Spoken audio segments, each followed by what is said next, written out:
What gave me my attitude to serve my country? And I was very fortunate because I was born at a time where we were going into a war.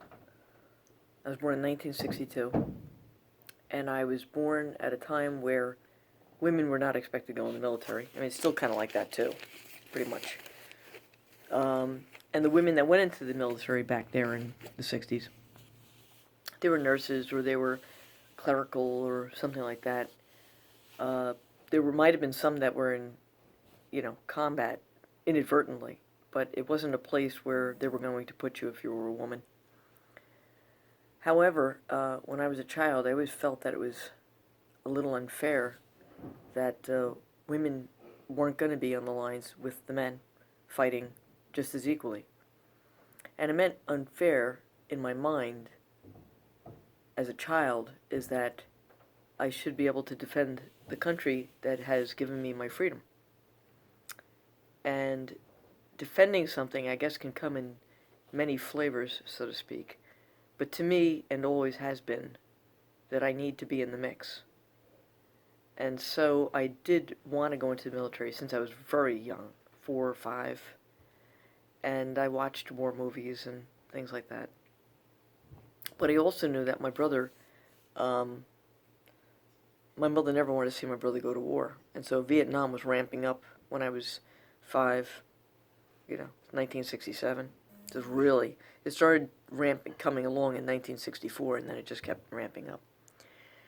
And I knew what her fear was. And then as I turned about 6 and 7 years old, I realized that she had a tough time having children. So I knew this by the time I was 6. And the first 2 children that she had both died, never made it really into childhood. No, they didn't make it in childhood. And they were both boys. And the third one was born, which he survived into his adult life and then died right after my mother died, was my brother that I knew that I grew up with.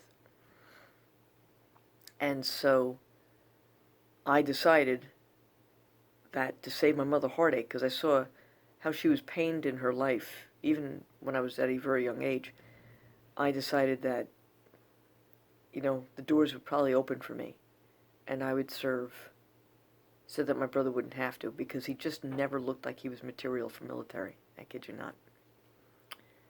And I was right about that. And my mother had felt that, and she had implied that without saying that. And she would get so worried, I remember, when he was starting to come of age, and Vietnam was still occurring. And even after the fall of Saigon, which I remember very well in April of 1975, I remember it very well. I mean, I did book reports on this stuff when I was in 6th grade, before then, in 73, 74, that's about right. And I saw how she worried, and I said, for sure, I have to go in the Marines, because they're the first to fight, the first to land, and now I knew women were allowed in, and I had decided this early on. I wanted to be a Marine, but for sure, by the time I was 9, I knew 8, 9, definitely 10, I was going to go in the Marines. I wasn't going to go into anything else. I didn't even think of anything else. And nobody in my family that I know of had ever been in the Marines.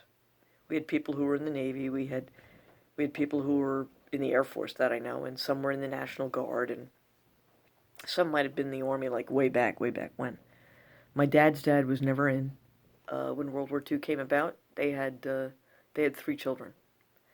And I guess he was in his mid to late 30s, so he wasn't one of these young whippersnappers. He had a family and whatnot. And my dad went in the Air Force during a non-confrontational time, so to speak. He did the cleanup for Korea, after Korea. So he didn't see any action. And he was in supply. And he was in the Air Force. My Uncle Gary, he was in Vietnam, and he was in the Air Force, and he saw stuff. I'm sure of it. I don't know what he saw, but I know he probably did. And he was 11 and a half years younger than my dad, and he was born in 1949, I think. He was born in 49, so right in the middle. And I remember him coming home every once in a while from the Air Force. So I don't come from a very big military family. I don't think I think my mother's brother went into the Navy, and he was 8 years younger than my mother. He's probably just 70 this year. Okay, something like that, 69, 70, somewhere in there. But other than that, when I went into Marine Corps boot camp, my brother went into modeling, so that just goes to show you that it landed properly.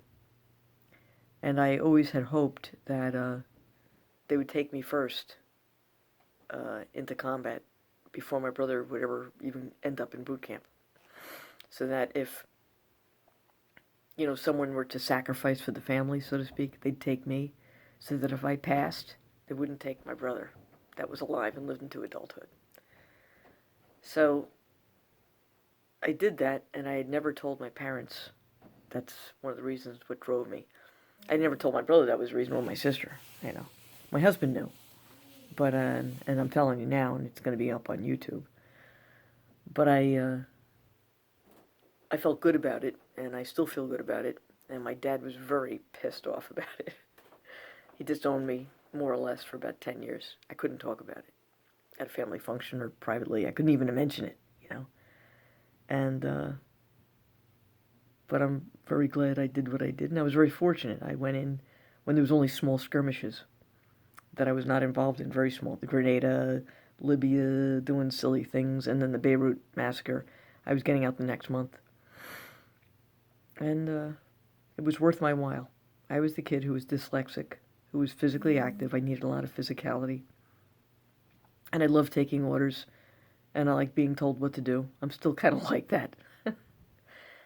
And it suited my personality, and it made me feel good inside. And I just am very happy that the people that went before me, who served and fought in wars, if they hadn't done that, I wouldn't have the freedom to go be a Marine, which has opened, I cannot tell you, countless doors for me in my life.